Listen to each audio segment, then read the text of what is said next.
پیر رستم نویسکاری که ناسکر یه خلک عفرینه جسویش سراج باجار لوتسر لگلمنه پیر رستم تبخیراتی که خوشم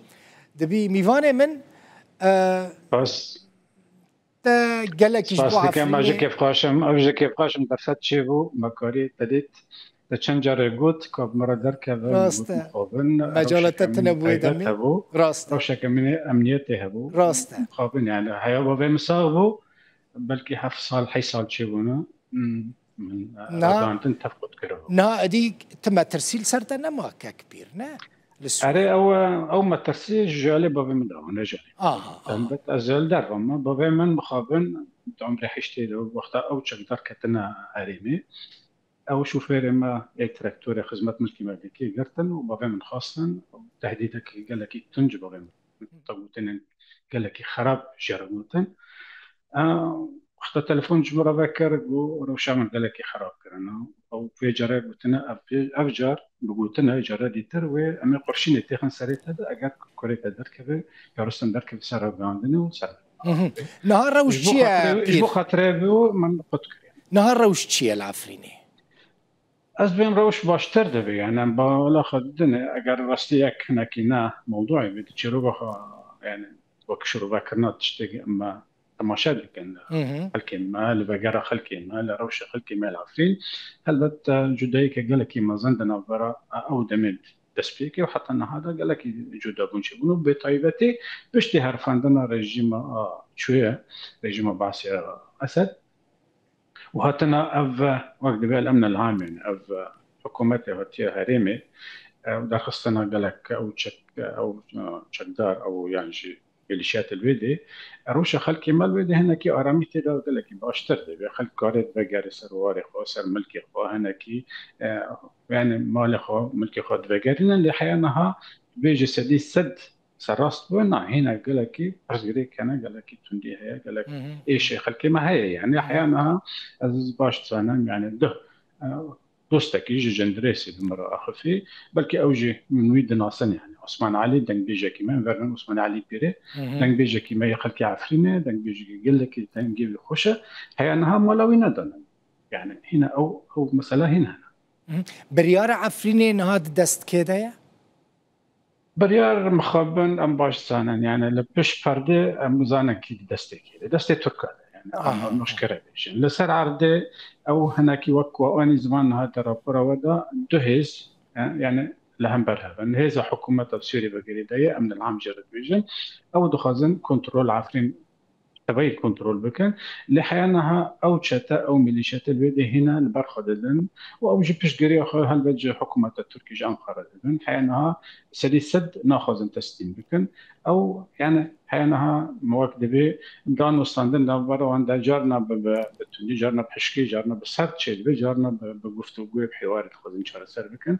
ام بهيفين براستي يعني مثلا ما يعرفين دهندر تبي سوري دواري شهر سرك يعني نتني عفرين تنكر أري خصوصي عفرين هاي طيبة يكوي هي والخلقي ما قالك يعني أف حي صالح شو نقولك إيش كي زن يعني جالي أبوريدا جالي أمنية تدش حرالي جالي إنسان مروي يعني مخابن يعني خلقي عفرين بلكي روشك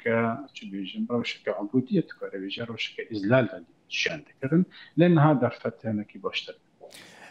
دوسيا وگر عفرینه دروجه ویدا وگر خلقی عفرینه که پیرسته مثلا زانی يعني هم ريفابريا خسر مظلوم عبدي لقال احمد الشرع حموان لها فكربون خلقي عفرینه ادي وگر وادي يعني كوچبري داوي لي ورا لي غريبه مثلا حطانها وقت خواستن خلق و ناگره جترسا چکداران و هبونا عربین کلوی درین هرچی قاس هجماروان کم به ناگره یعنی داخوازه که خلق عفرینه دن هیکو ریل بردگرکو تمامی وگر بخون گلک باوری مده گلک صدم يعني صدمت امني هنو اي ابوري هن صدمت امني هلبت ترسا خلقي هين هيجبر حكومة الشام هنا سديست كنترول خالص عفرين تشينا ويجبر دارولة شتين هنا هي حياة بنعوض موجود هذه تر سبب سياسي هنا يعني تركيا أزبيجم بهشمندي بكاري خادكي وبري دهاج مديت يعني حتى وسايات استخبارات التركي جا شامرة أنا وكا قارب شريطي كي تركماني دويدا شيبكن جبو أو مثلا قارتنا ديموغرافي ده هرمي ده وهنا كي هاتا اشفاندن هاتا هلوشاندن يعني براستي خلكي ما قالك فقارين يعني أم بيجن خلك نفقارين جمارك قال لك ما زنش خلكي ما جي فقاري يعني وجمارك ما زنش وان دركت أم باش زانن بري هرفاندنا ريجيمي عفرين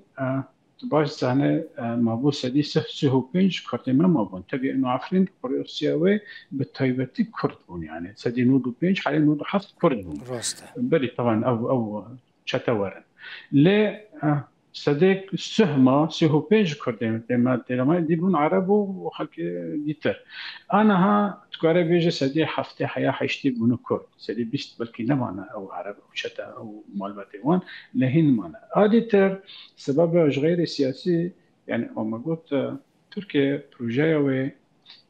تركيا مثلا وانو تركمانة كركوكي تركيا داخل او تشاروك جارك بيتر سري وان تركمانة كركوكي وان قلت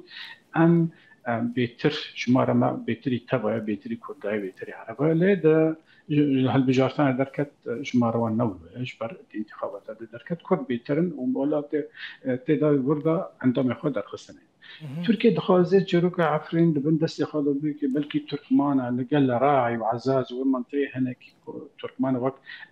هريمكي اقليمكي قارب اجابت بالبروجال سوريا وردا بجهبك ابجوا باور مو بفش ليجبر جمارة تركمان اللي هريمي قال كيما السبب دي تر سبب ابوري خلكي مي عفرين وبالطيبة تيصل يعني ام باش انا يصل صالك باران نهاتي صالك محلة خلكي ما حفظ صال حي صالن جالي شتا وتدوتن ابوريا اقتصاديا خلكي ما قالكي بريشان ويصل موسم جتن يعني يصل موسم زيتون اجتنا اگر بره هبو خلق جانا خانو کاری بکره ایسال تو نیجی فجبروی بانگا جبو اف ما رخصتنين خير خازي وك رخصتنا برزاني